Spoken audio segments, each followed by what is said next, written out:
rumeksa ingsun lakune stangaya wara kelawan mekak hawa kang dur angkara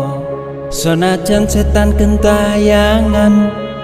tansah gawe rupeda hingga pupusing jaman hametek ingsun nyirep geni wisamorka maperhardaning panca saben ules sing netra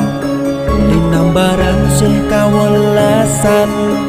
ingkang paring kamulyan Sang Hyang Jati